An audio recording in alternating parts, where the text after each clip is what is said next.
Hi, ഞാൻ doctor Juhi Das, homeopathic ഫിസിഷ്യനാണ്. ഇന്ന് പലർക്കും ഉള്ളൊരു സംശയമാണ് ഫ്രൂട്ട്സ് അല്ലെങ്കിൽ ഏതൊക്കെ സീസണൽ ഫ്രൂട്ട്സ് ആണ് കഴിക്കേണ്ടത്, അല്ലെങ്കിൽ ഏതൊക്കെ സീസണിലാണ് ഇന്ന ഫ്രൂട്ട്സ് കഴിക്കേണ്ടത്. ഈ പ്രമേഹത്തിലുള്ള രോഗികൾ ഫ്രൂട്ട്സ് കഴിക്കാൻ പറ്റുമോ, അവർക്ക് ഫ്രൂട്ട്സ് അല്ലെങ്കിൽ ജ്യൂസ് ഫോമിൽ കഴിക്കാൻ പറ്റുമോ, അല്ലെങ്കിൽ അധികം മധുരേറിയിട്ടുള്ള ഭക്ഷണങ്ങൾ അല്ലെങ്കിൽ ഫ്രൂട്ട്സ് കഴിക്കാൻ പറ്റുമോ, ഫാറ്റി ലിവർ പേഷ്യൻസ് എന്തൊക്കെ ഫ്രൂട്ട്സ് ആണ് അവോയ്ഡ് ചെയ്യേണ്ടത്, ഫ്രൂട്ട്സ് ഭക്ഷണത്തിന് മുൻപാണോ കഴിക്കേണ്ടത്, ഭക്ഷണത്തിന് ശേഷം എന്തൊക്കെയാണ് കഴിക്കേണ്ടത്, ഇങ്ങനെ പല സംശയങ്ങളും പേഷ്യൻസ് ഓരോ കോളുകളിലായിട്ട് വിളിക്കാറുണ്ട്. അപ്പം അങ്ങനെ കുറേ സംശയത്തിനുള്ള ഒരു ആൻസറാണ് ഇന്നത്തെ വീഡിയോയിലൂടെ ഞാൻ പറയുന്നത്. അതായത് ഈ ഫ്രൂട്ട്സ് എന്ന് പറയുമ്പം സീസണൽ ഫ്രൂട്ട്സ് ആയിട്ടും അങ്ങനെ പല രീതിയിലുള്ള ഫ്രൂട്ട്സ് ഇന്ന് നമ്മളെ സൊസൈറ്റിയിലൊക്കെ അവൈലബിൾ ആണ്. അപ്പോൾ എല്ലാവരും ഫ്രൂട്ട്സ് ഇഷ്ടപ്പെടുന്ന ആളുകളാണ്. ഈ ഫ്രൂട്ട്സ് കഴിച്ചു കഴിഞ്ഞാൽ നമ്മുടെ ബോഡിയിൽ പല ചേഞ്ചസും വരാം. നമ്മൾ ഒരു കപ്പ് ചോറ് കഴിക്കുന്നതിന് പകരം ഒരു കപ്പ് ഫ്രൂട്ട്സ് കഴിച്ചു കഴിഞ്ഞാൽ അത്രയും ഇമ്മ്യൂണിറ്റിയാണ് നമ്മുടെ ബോഡിയിൽ ഇൻക്രീസ് ചെയ്യുന്നത്, അല്ലെങ്കിൽ ആ ഒരു ദഹന വ്യവസ്ഥയൊക്കെ ഇമ്പ്രൂവ് ചെയ്യാൻ സഹായിക്കുന്നതാണ് ഈ ഫ്രൂട്ട്സ് ചെയ്യുന്നത്.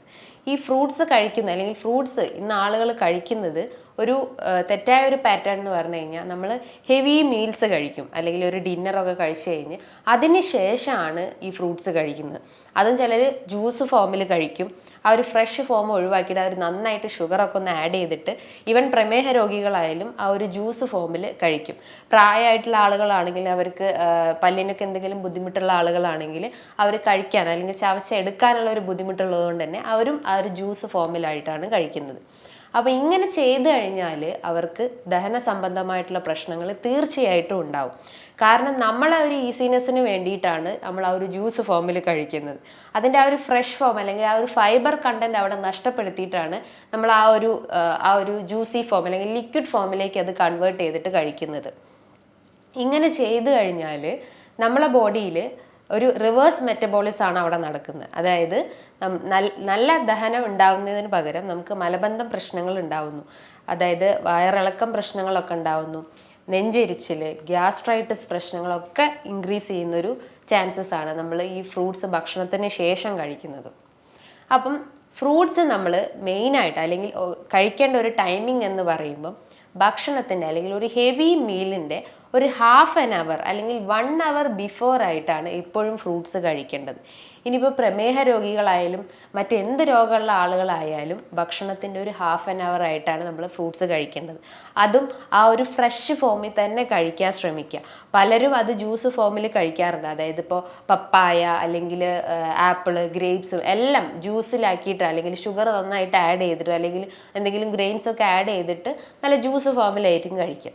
അത് ജ്യൂസ് ഫോം നിങ്ങൾ പൂർണ്ണമായിട്ടും ഒഴിവാക്കാൻ ശ്രമിക്കുക. അത് ആ ഒരു ഫ്രഷ് ഫോമിൽ തന്നെ കഴിക്കാൻ ശ്രമിക്കുക. അതിൻ്റെ അകത്ത് നിങ്ങൾക്ക് എന്തെങ്കിലും, അതായത് നന്നായിട്ട് ചോപ്പ് ചെയ്തിട്ട് ഒരു സാലഡ്സ് രൂപത്തിൽ കഴിക്കുന്നത് നല്ലതാണ്.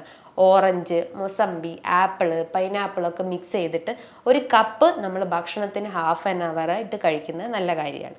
ഇനി പലരും ചോദിക്കാറുണ്ട്, ഈ വർക്കൗട്ട് ചെയ്യുന്ന ആളുകളൊക്കെ ഫ്രൂട്ട്സ് ഏത് ടൈമിൽ എടുക്കണം, എപ്പോഴാണ് അവർ ആ ഫ്രൂട്ട്സിൻ്റെ ഒരു ടൈമിങ് മെയിൻറ്റെയിൻ ചെയ്യേണ്ടത്, അവർക്ക് വെള്ളം കുടിക്കാൻ പറ്റുമോ ആ ഫ്രൂട്ട്സ് കഴിച്ചു കഴിഞ്ഞാൽ എന്നൊക്കെ ചോദിക്കാറുണ്ട്.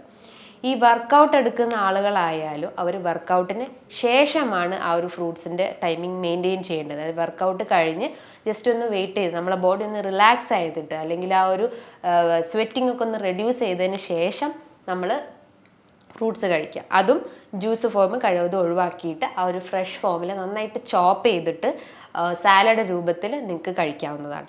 അതിൻ്റെ അകത്തേക്ക് നിങ്ങൾക്ക് യോഗേർട്ട് ആഡ് ചെയ്യാം. അതായത് കട്ട തൈരൊക്കെ നിങ്ങൾക്ക് ആഡ് ചെയ്തിട്ട്, അല്ലെങ്കിൽ ഫ്ലേവേർഡ് യോഗേർട്ടൊക്കെ അവൈലബിൾ ആണ്. അപ്പോൾ അതൊക്കെ അതിൻ്റെ അകത്തേക്ക് ആഡ് ചെയ്തിട്ടും നിങ്ങൾക്ക് കഴിക്കുന്നത്. അത് കുറച്ചുകൂടി ന്യൂട്രീഷ്യസ് ആയിട്ടുള്ളൊരു കണ്ടന്റ് ആയതുകൊണ്ട് തന്നെ നമുക്ക് ആ ഒരു വീക്ക്നെസ് പ്രശ്നങ്ങളൊക്കെ ഉണ്ടെങ്കിൽ അത് റെഡ്യൂസ് ചെയ്യാൻ സഹായിക്കുന്നതാണ്. ഇന്ന് പലരും ചോദിക്കാറുണ്ട്, ഈ പ്രമേഹ രോഗികൾക്ക് ഷുഗർ കണ്ടന്റ് റെഡ്യൂസ് ആയിട്ടുള്ള ഫ്രൂട്ട്സ് ഐറ്റംസ് കഴിക്കാൻ പറ്റുമോ, അല്ലെങ്കിൽ ഗ്ലൈസീമിക് ഇൻഡെക്സ് കുറഞ്ഞിട്ടുള്ള ഭക്ഷണങ്ങൾ കഴിക്കാൻ പറ്റുമോ? അപ്പോൾ അതിന് മുന്നേ ആയിട്ട് നമുക്ക് ഗ്ലൈസീമിക് ഇൻഡെക്സ് എന്താണെന്ന് നമുക്ക് നോക്കാം. ഗ്ലൈസീമിക് ഇൻഡെക്സ് എന്ന് പറയുമ്പം നമ്മൾ കഴിക്കുന്ന ഭക്ഷണത്തിൻ്റെ അകത്തുള്ള ഷുഗർ കണ്ടന്റ് നമ്മളെ രക്തത്തിൽ അലിഞ്ഞു ചേരുമ്പോൾ അത് എത്രത്തോളം നമ്മളെ ബോഡിയിൽ ഗ്ലൂക്കോസ് ലെവൽ ഇൻക്രീസ് ചെയ്യുന്നു, അല്ലെങ്കിൽ അതിനെ കൺട്രോൾ ചെയ്യുന്ന, അല്ലെങ്കിൽ അതിനെ മെയിൻറ്റെയിൻ ചെയ്യുന്ന ഒന്നാണ് ഈ ഗ്ലൈസീമിക് ഇൻഡെക്സ് എന്ന് പറയുന്നത്. അതിനെ കൺട്രോൾ ചെയ്യുന്നില്ല, അല്ലെങ്കിൽ അതിനെ ഇൻക്രീസ് ചെയ്യുന്ന, അത് നമ്മളെ ബോഡിയിൽ എത്രത്തോളം ഇൻക്രീസ് ചെയ്യുന്നു എന്നുള്ളതിൻ്റെ ഒരു അളവാണ് ഗ്ലൈസീമിക് ലോഡ് എന്ന് പറയുന്നത്. അപ്പോൾ എപ്പോഴും ഡയബറ്റിസ് പേഷ്യൻസ് ഗ്ലൈസിമിക് ഇൻഡെക്സ് കുറഞ്ഞ ആഹാരങ്ങൾ, കുറഞ്ഞ ഭക്ഷണങ്ങൾ എടുക്കാൻ ശ്രമിക്കുക, എസ്പെഷ്യലി ഫ്രൂട്ട്സ്. ഗ്ലൈസിമിക് ഇൻഡെക്സ് കുറഞ്ഞ ഭക്ഷണങ്ങൾ എന്ന് പറയുമ്പം നിങ്ങൾക്ക് ഫ്രൂട്ട്സിൽ നോക്കുകയാണെങ്കിൽ ആപ്പിള്, പൈനാപ്പിള്, സിട്രസ് ഫ്രൂട്ട്സ്, ഈ ബെറീസിൽ വരുന്നതാണ് സ്ട്രോബെറി, മൾബെറി. ഇനിയിപ്പോൾ ഫ്രൂട്ട്സ് അല്ലാതെ നിങ്ങൾക്ക് നട്ട്സ് ഐറ്റംസും എടുക്കാവുന്നതാണ്. അതേപോലെ വെജിറ്റബിൾസ് നിങ്ങൾക്ക് എടുക്കാവുന്നതാണ്. അതും അതിൻ്റെ അകത്തും ആ ഒരു നമ്മളെ ബോഡിയിലെ എനർജി മെയിൻറ്റെയിൻ ചെയ്യാൻ സഹായിക്കുന്നതാണ്. അപ്പോൾ എപ്പോഴും ഡയബറ്റീസ് പേഷ്യൻസ് ഗ്ലൈസിമിക് ഇൻഡെക്സ് കുറഞ്ഞ ഭക്ഷണങ്ങൾ എടുക്കാൻ ശ്രമിക്കുക. ഇനി ഒരു ഐഡിയൽ ടൈം എന്ന് പറയും, അല്ലെങ്കിൽ ഫ്രൂട്ട്സ് കഴിക്കേണ്ട ഒരു ഐഡിയൽ ടൈം എന്ന് പറഞ്ഞു കഴിഞ്ഞാൽ നമ്മളെ ബ്രേക്ക്ഫാസ്റ്റിൻ്റെയും ലഞ്ചിൻ്റെയും ഇൻ ബിറ്റ്വീൻ ആയിട്ടുള്ള അറ്റ്ലീസ്റ്റ് ഒരു 11 PM ഉള്ളിൽ, 11 AM ഉള്ളിൽ ആ ഒരു ഫ്രൂട്ട്സിൻ്റെ ആ ഒരു സൈക്കിൾ അല്ലെങ്കിൽ ഫ്രൂട്ട്സ് കഴിക്കാൻ ശ്രമിക്കുക. അത് അങ്ങനെ കഴിച്ചു കഴിഞ്ഞാൽ നമുക്ക് ഗ്യാസിൻ്റെ പ്രശ്നങ്ങളൊക്കെ ഉണ്ടെങ്കിൽ, അല്ലെങ്കിൽ ബ്ലോട്ടിങ് ഫീലിങ്ങോ അല്ലെങ്കിൽ നെഞ്ചരിച്ചിൽ പ്രശ്നങ്ങളൊക്കെ ഉള്ള ആളുകളൊക്കെയാണ്, അല്ലെങ്കിൽ കുടവയറിൻ്റെ പ്രശ്നങ്ങളൊക്കെ ഉണ്ടെങ്കിൽ അത് റെഡ്യൂസ് ചെയ്യാൻ സഹായിക്കാവുന്നതാണ്. ഇനിയിപ്പം കുട്ടികളിലായാലും കുറച്ച് മുതിർന്ന ആളുകളിലായാലും കുട്ടികൾക്കൊക്കെ കുഞ്ഞിലേ തൊട്ട് തന്നെ നിങ്ങൾ ഫ്രൂട്ട്സ് കൊടുത്ത് ശീലിപ്പിക്കുക. കാരണം കുറച്ച് ഏജ് കഴിഞ്ഞ് കഴിഞ്ഞാൽ ചിലപ്പോൾ അവർ അതിനെ എന്താ പറയുക, ഒന്നും വേണ്ട എന്നുള്ളൊരു ടെൻഡൻസിയിലേക്ക് ലീഡ് ചെയ്യും. അപ്പോൾ എപ്പോഴും കുട്ടികൾക്കായാലും കുറച്ചുകൂടി ഏജ്ഡ് ആയിട്ടുള്ള ആളുകൾക്കായാലും ഡെയിലി ഫ്രൂട്ട്സ് കഴിക്കുന്നത് ഏറ്റവും നല്ല കാര്യമാണ്. ഇനിയിപ്പം പലരും ചോദിക്കാറുണ്ട്, ഈ ആംലയൊക്കെ കഴിച്ചു കഴിഞ്ഞാൽ നമുക്ക് ദഹനത്തിന് എന്തെങ്കിലും പ്രശ്നങ്ങൾ കാണിക്കുമോ, അല്ലെങ്കിൽ അത് നമ്മൾ പ്രതിരോധശേഷി വർദ്ധിപ്പിക്കുമോ എന്നൊക്കെ ചോദിക്കാറുണ്ട്. ആംല അഥവാ ഇന്ത്യൻ ഗൂസ്ബെറി എന്നൊക്കെ പറയുന്ന ആ ഒരു ഇന്ത്യൻ ഫ്രൂട്ട് കഴിച്ചു കഴിഞ്ഞാൽ നമ്മുടെ ശരീരത്തിൽ ഒരുപാട് മാറ്റങ്ങൾ ഉണ്ടാവും. മെയിനായിട്ട് നമുക്ക് എന്തെങ്കിലും വീക്ക്നെസ് പ്രശ്നങ്ങളോ അല്ലെങ്കിൽ പ്രതിരോധശേഷി കുറവുള്ള ഒക്കെ ആളുകളാണെങ്കിൽ അവരെ ആ ഒരു ഇമ്മ്യൂൺ സ്ട്രെങ്ത് ഇൻക്രീസ് ചെയ്യാൻ സഹായിക്കുന്നതാണ്. നമ്മളെ ഹെയറിൻ്റെ ഹെൽത്ത്, സ്കിന്നിൻ്റെ ഹെൽത്ത്, സ്കിന്നിൽ എന്തെങ്കിലും ഡ്രൈനെസ്സോ അല്ലെങ്കിൽ റെക്കറൻ്റ് ആയിട്ട് സ്കിൻ ഇൻഫെക്ഷൻസ്, അർട്ടിക്കേരിയ പോലത്തെ ഇഷ്യൂസ് ഒക്കെ വരുന്ന ആളുകളാണെങ്കിൽ അതിനെ സ്കിന്നിനെ ഒന്ന് ആ സ്കിന്നിൻ്റെ ആ ഒരു ടെക്സ്ചർ മെയിൻറ്റെയിൻ ചെയ്യാൻ അല്ലെങ്കിൽ സ്കിന്ന് കുറച്ചുകൂടി ഒന്ന് ഗ്ലോ ആക്കാൻ സഹായിക്കുന്നതാണ് ഈ ആംല എന്ന് പറയുന്നത്. അതേപോലെ തന്നെയാണ് ഹെയർ ഗ്രോത്ത് ഇൻക്രീസ് ചെയ്യിപ്പിക്കുന്നത്. അകാല നരയുള്ള ആളുകൾ ഒരുപാടുണ്ട്. അതായത് 30+ ആളുകളൊക്കെ ആയിട്ടുള്ള ഒരുപാട് ആളുകളിൽ ഈ അകാല നരേൻ്റെ പ്രശ്നങ്ങൾ കണ്ടിട്ടുണ്ട്. അവർക്കും ഡെയിലി ഈ 1-2 ആംല കഴിക്കുന്നത് കുഴപ്പമൊന്നുമില്ല. അത് കഴിച്ചു കഴിഞ്ഞാൽ അവരെ ഒരുവിധം എല്ലാ ഫങ്ഷനിങ്ങും ഇമ്പ്രൂവ് ചെയ്യുന്നതും ഉണ്ടാവുള്ളൂ. അപ്പോൾ എപ്പോഴും ഒരു 1 to 2 ആംല ഡെയിലി കഴിക്കുന്നത് നല്ലതാണ്.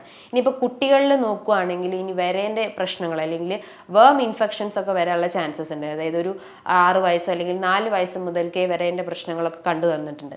അതുമൂലം അവർക്ക് വിശപ്പിൻ്റെ പ്രശ്നങ്ങൾ, അതായത് പ്രോപ്പർ ടൈമിങ്ങിൽ ഫുഡ് കഴിക്കാത്തൊരു പ്രശ്നം, വയറിൻ്റെ വേദന, അതായത് അടിവയറ്റിൽ നിന്നൊക്കെ ഒരു വേദന അനുഭവപ്പെട്ടപ്പോൾ പൊക്കിളിന് ചുറ്റും ഒരു വേദന അനുഭവപ്പെടുന്നു, ഓക്കാനം പ്രശ്നങ്ങൾ കാണിക്കുന്നു, ഛർദി പ്രശ്നങ്ങളൊക്കെ ഉണ്ടെങ്കിൽ അത് മെയിനായിട്ട് നമുക്ക് പറയും അത് വരേണ്ട പ്രശ്നങ്ങൾ അല്ലെങ്കിൽ വേം ഇൻഫെക്ഷൻസ് ആണെന്ന് പറയും. അപ്പോൾ അതൊക്കെ ഒന്ന് റെഡ്യൂസ് ചെയ്യുക അല്ലെങ്കിൽ ഡീവേമിങ് ചെയ്യുന്നതിന് പകരം അത് നമുക്കൊരു 6 മന്തിന് ശേഷം ചെയ്യാവുന്നതാണ്. അതിന് മുന്നേ ആയിട്ട് നിങ്ങൾക്ക് അവരുടെ ഭക്ഷണത്തിൽ നല്ല വിറ്റമിൻസ് ആയിട്ടുള്ള ഭക്ഷണങ്ങൾ, വിറ്റമിൻ സി റിച്ച് ആയിട്ടുള്ള ഭക്ഷണങ്ങൾ എടുക്കാൻ ശ്രമിക്കുക. വിറ്റമിൻ സി റിച്ച് ആയിട്ടുള്ള ഫ്രൂട്ട്സ് എന്നൊക്കെ പറയുമ്പോൾ ഓറഞ്ച്, ആംല, നമ്മളെ പൈനാപ്പിള്, ബെറീസിൽ വരുന്ന മൾബെറി, സ്ട്രോബെറി, അതിൻ്റെ അകത്തൊക്കെ ഒരുപാട് വൈറ്റമിൻ സി അടങ്ങിയിട്ടുണ്ട്. അതായത് നമ്മളെ ബോഡിയിൽ അസിഡിക് ടെൻഡൻസി ഇൻക്രീസ് ചെയ്യാൻ സഹായിക്കുന്നതാണ്. ദഹനത്തിൻ്റെ പ്രശ്നങ്ങളൊക്കെ ഉണ്ടെങ്കിൽ അത് കൺട്രോൾ ചെയ്യാൻ സഹായിക്കുന്നതാണ് ഈ വൈറ്റമിൻ സി റിച്ച് ആയിട്ടുള്ള ഭക്ഷണങ്ങൾ. അപ്പോൾ അത് എപ്പോഴും നിങ്ങളുടെ ഡയറ്റിൽ മെയിനായിട്ട് ഫോക്കസ് ചെയ്യാൻ ശ്രമിക്കുക. അതേപോലെ തന്നെയാണ് ഓരോ സീസണിലും ഉണ്ടാകുന്ന ആ ഒരു ഫ്രൂട്ട്സ്, അത് ഓരോ അസുഖത്തിനെ നമുക്ക് കൺട്രോൾ ചെയ്യാൻ പറ്റും. എസ്പെഷ്യലി ഇപ്പോൾ റെയിനി സീസണൊക്കെ ആയിക്കഴിഞ്ഞാൽ ഈ ഡെങ്കു, ചിക്കൻ ഗുനിയ അങ്ങനത്തെ സ്പ്രെഡിങ് ഡിസീസ് അല്ലെങ്കിൽ കമ്മ്യൂണിക്കബിൾ ഡിസീസ് വളരെ കോമൺ ആയിട്ടുണ്ട്. അപ്പോൾ അതിനെയൊക്കെ ഒന്ന് കൺട്രോൾ ചെയ്യാൻ, അല്ലെങ്കിൽ അത് നമ്മളെ ബോഡിയിൽ ഇൻഫെക്റ്റഡ് ആയി കഴിഞ്ഞ് കഴിഞ്ഞാൽ നമ്മളെ പ്ലേറ്റ്ലെറ്റിൻ്റെ അളവ് വളരെ കുറയാനുള്ള ഒരു ചാൻസസ് ഉണ്ട്. അപ്പം അതിനൊന്ന് റെഡ്യൂസ് ചെയ്യാൻ സഹായിക്കുന്ന ഏറ്റവും വലിയൊരു ഫ്രൂട്ടാണ് ഈ പൊമോഗ്രാനൈറ്റ്, പപ്പായൊക്കെ. അതായത് നമ്മുടെ ബോഡിയിൽ പ്ലേറ്റ്ലെറ്റിൻ്റെ കൗണ്ട് ഇൻക്രീസ് ചെയ്യാൻ സഹായിക്കുന്നതാണ് പപ്പായ, പൊമോഗ്രാനൈറ്റ് അല്ലെങ്കിൽ അനാർ എന്നൊക്കെ പറയുന്നത്. അത് നമ്മുടെ ബോഡിയിലെ HBൻ്റെ അളവ് കൂട്ടുന്നു, അതായത് RBCൻ്റെ ഒക്കെ കൗണ്ട് ഇൻക്രീസ് ചെയ്യാൻ സഹായിക്കുന്നതാണ്. അതുപോലെ തന്നെ പ്രതിരോധശേഷി പ്രശ്നങ്ങളൊക്കെ ഉണ്ടെങ്കിൽ അതിനൊക്കെ ഒന്ന് ബൂസ്റ്റപ്പ് ചെയ്യാൻ സഹായിക്കുന്നതാണ്. അപ്പോൾ ഓരോ സീസണിൽ ഉണ്ടാകുന്ന ഫ്രൂട്ട്സ് നമ്മളെ ബോഡിയിൽ ഉണ്ടാകുന്ന ഇൻഫെക്ഷൻസിനെയൊക്കെ ഒന്ന് കൺട്രോൾ ചെയ്യാൻ പറ്റുന്നതാണ്. അപ്പോൾ നിങ്ങൾക്ക് ഫ്രൂട്ട്സ് ഏതൊരു സീസണിൽ ഉണ്ടാകുന്ന ഫ്രൂട്ട്സും നിങ്ങൾക്ക് ആ ഒരു സീസണിൽ കഴിക്കുന്നത് നമ്മളെ ബോഡീൻ്റെ എന്തെങ്കിലും ഇംബാലൻസ് ഉണ്ടെങ്കിൽ അതിനെ കൺട്രോൾ ചെയ്യാൻ പറ്റുന്നതാണ്. പല ഫ്രൂട്ട്സും അതിൻ്റെ ആ ഒരു ഷേപ്പിനനുസരിച്ച് നമ്മളെ ബോഡി സ്ട്രക്ചറിനെ അത് സിമിലാരിറ്റി ഉണ്ട്. നമുക്കറിയാം ക്യാരറ്റിനകത്ത് ഒരുപാട് വൈറ്റമിൻ എ അടങ്ങിയിട്ടുണ്ട്. ക്യാരറ്റിൻ്റെ ഒരു ഷേപ്പ് എന്ന് പറയുമ്പോൾ നമ്മൾ ഈ ഒരു ഐസിൻ്റെ ഒരു ഷേപ്പ് പോലെയാണ്. അപ്പോൾ നമ്മൾ വൈറ്റമിൻ എ റിച്ച് ആയിട്ടുള്ള ആ ക്യാരറ്റ് നമ്മൾ ഡെയിലി കഴിക്കുകയാണെങ്കിൽ നമുക്ക് വിഷൻ പ്രശ്നങ്ങളൊക്കെ ഉണ്ടെങ്കിൽ അത് കൺട്രോൾ ചെയ്യാൻ പറ്റുന്നതാണ്. അതേപോലെ തന്നെയാണ് ഈ ഫിഗ് എന്ന് പറയുമ്പോൾ അത്തിപ്പഴം എന്നൊക്കെ പറയും. അതും ഈ പുരുഷന്മാരിൽ സ്ക്രോട്ടത്തിൻ്റെ ആ ഒരു സൈസ് പോലെയാണ്, അല്ലെങ്കിൽ അതിൻ്റെ ഒരു സ്ട്രക്ചർ പോലെയാണ്. അപ്പം എന്തെങ്കിലും സ്പേം ഡിഫോമിറ്റിയോ അല്ലെങ്കിൽ ഇൻഫെർട്ടിലിറ്റി പ്രശ്നങ്ങളൊക്കെ ഉണ്ടെങ്കിൽ അതിനെയൊക്കെ ഒന്ന് കൺട്രോൾ ചെയ്യാൻ പറ്റുന്നതാണ് ഈ ഫിഗ് എന്ന് പറയുന്നിട്ടുള്ള ആ ഒരു ഫ്രൂട്ട്. അതേപോലെ തന്നെയാണ് നമുക്ക് പറയാം ഈ നട്ട്സ് ഐറ്റംസിൽ വരുന്ന, ഫ്രൂട്ട്സ് അല്ല നട്ട്സ് ഐറ്റംസിൽ വരുന്നതാണ് ഈ വാൽനട്ട് എന്ന് പറയുമ്പോൾ ജസ്റ്റ് ഒരു 2 ലെയർഡ് സ്ട്രക്ചറൊക്കെ പോലെ നമ്മളെ ബ്രെയിനിൻ്റെ 2 ഹെമിസ്ഫിയർ പോലെയാണ് ഈ വാൽനട്ടിൻ്റെ ഒരു ഷേപ്പ് ഉള്ളത്. അത് നമ്മളെ ബ്രെയിൻ ഫങ്ഷൻ ഇമ്പ്രൂവ് ചെയ്യുന്നു. നമുക്ക് എന്തെങ്കിലും മൂഡ് ഡിസോർഡേഴ്സ് ഒക്കെ ഉണ്ടെങ്കിൽ, പാർക്കിൻസണിസം അല്ലെങ്കിൽ അൽഷൈമേഴ്സ് ഡിസീസ് ഒക്കെ ഉണ്ടെങ്കിൽ അതിനെ ഒന്ന് പ്രിവെൻറ്റ് ചെയ്യാൻ, അല്ലെങ്കിൽ പൂർണ്ണമായിട്ടും കൺട്രോൾ ചെയ്യുന്നല്ല, അത് വരുന്നത് പ്രിവെൻറ്റ് ചെയ്യാൻ സഹായിക്കുന്നതാണ് ഈ വാൽനട്ട്. അത് നമുക്ക് വെള്ളത്തിലിട്ട് കുതിർത്ത് കഴിക്കാവുന്നതാണ്. ഡെയിലി 1-2 കഴിക്കുന്നത് നമ്മളെ ആ ഒരു ബോൺ സ്ട്രെങ്ത് അല്ലെങ്കിൽ ബ്രെയിൻ സ്ട്രെങ്ത് ഇമ്പ്രൂവ് ചെയ്യാൻ പറ്റുന്നതാണ്. അതേപോലെ തന്നെയാണ് പല രീതിയിലുള്ള ക്യാൻസർ, അല്ലെങ്കിൽ ലങ് ക്യാൻസർ, സ്ത്രീകളിൽ നോക്കുകയാണെങ്കിൽ ബ്രസ്റ്റ് ക്യാൻസർ, പുരുഷന്മാരിൽ നോക്കുകയാണെങ്കിൽ പ്രോസ്ട്രേറ്റ് ക്യാൻസർ, അങ്ങനെ പല രീതിയിലുള്ള ക്യാൻസർ ദിനം പ്രതി വർദ്ധിച്ചു വരികയാണ്. അപ്പോൾ ഈ ക്യാൻസറസ്, ഒരു ആൻറ്റി ക്യാൻസറസ് പ്രോപ്പർട്ടി ആയിട്ട് വർക്ക് ചെയ്യുന്ന ഒന്നാണ് ഈ സിട്രസ് അല്ലെങ്കിൽ നാരങ്ങ എന്നൊക്കെ പറയുന്നത്. അതായത് സിട്രസിൻ്റെ ഒരു ട്രാൻസ്വേഴ്സ് സെക്ഷൻ, അത് ജസ്റ്റ് ഒന്ന് കട്ട് ചെയ്ത് ട്രാൻസ്വേഴ്സ് സെക്ഷൻ എടുത്ത് നോക്കിക്കഴിഞ്ഞാൽ ഫീമെയിൽസിലെ ആ ഒരു ബ്രസ്റ്റിൻ്റെ അല്ലെങ്കിൽ മെമ്മറി ഗ്ലാൻഡ് ഒരു സ്ട്രക്ചർ പോലെ സിമിലാരിറ്റി ഉണ്ട്. അപ്പം ബ്രസ്റ്റ് ക്യാൻസറൊക്കെ പ്രശ്നങ്ങളൊക്കെ ഉണ്ടെങ്കിൽ അതിനെയൊക്കെ ഒന്ന് കൺട്രോൾ ചെയ്യുന്നതാണ് ഈ ഒരു സിട്രസ് ഫ്രൂട്ട്സ് ഐറ്റംസ് ഒക്കെ പറയുന്നത്. അതായത് ഓറഞ്ച്, മൊസംബി എല്ലാം ആവട്ടെ. അതേപോലെ തന്നെയാണ് PCOD ഇഷ്യൂസ് ഉള്ള ആളുകളിൽ, PCOD പ്രശ്നങ്ങൾ, മെൻസസ് ഇറഗുലാരിറ്റി ഉള്ള ആളുകളൊക്കെ ആണെങ്കിൽ അവർക്ക് അവരുടെ ഡയറ്റിൽ അവഗാഡോ ഫ്രൂട്ട്സ് എടുക്കുന്നത് നല്ലതാണ്. ബിക്കോസ് അവഗാഡോ ഒരു പ്യുവർ ഷേപ്ഡ് സ്ട്രക്ചറാണ്. അതായത് നമ്മളെ സ്ത്രീകളിലെ യൂട്രസിൻ്റെ ഷേപ്പ് അതേപോലെ തന്നെയാണ്, ആ ഒരു പ്യുവർ സ്ട്രക്ചർ, ഇൻവേർട്ടഡ് സ്ട്രക്ചറാണ്.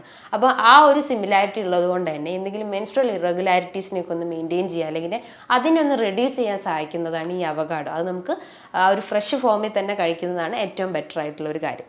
അതേപോലെ തന്നെയാണ് വെജിറ്റബിൾസിൽ നോക്കുമ്പം നമ്മളെ ബീൻസിൻ്റെ ഒരു സ്ട്രക്ചർ എന്ന് പറയുമ്പോൾ ആ ഒരു ഷേപ്പ് നമ്മൾ കിഡ്നീനെ സൂചിപ്പിക്കുന്നു. അപ്പം കിഡ്നി റിലേറ്റ് ചെയ്തിട്ടുള്ള എന്തെങ്കിലും ഇഷ്യൂസ് ഉണ്ടെങ്കിൽ അതിനെ കൺട്രോൾ ചെയ്യുന്നതാണ് നമ്മൾ ഡെയിലി നമുക്കത് മുളപ്പിച്ചായിട്ടോ അല്ലെങ്കിൽ തോരനായിട്ടോ കറിയായിട്ടോ നമുക്ക് ഭക്ഷണത്തിൽ ഈ ഒരു ബീൻസ് ഉൾപ്പെടുത്തുന്നത് നല്ല കാര്യമാണ്. അതേപോലെ തന്നെ മറ്റൊരു ആൻറ്റി ക്യാൻസറസ് പ്രോപ്പർട്ടി ഉള്ള ഒന്നാണ്, ഒരു ഫ്രൂട്ടല്ല, ഒരു വെജിറ്റബിൾസ് എന്ന് പറയുന്നതാണ് ബ്രൊക്കോളിൻ്റെ അകത്തും ഒരുപാട് വൈറ്റമിൻസും മിനറൽസും ഒക്കെ അടങ്ങിയിട്ടുണ്ട്.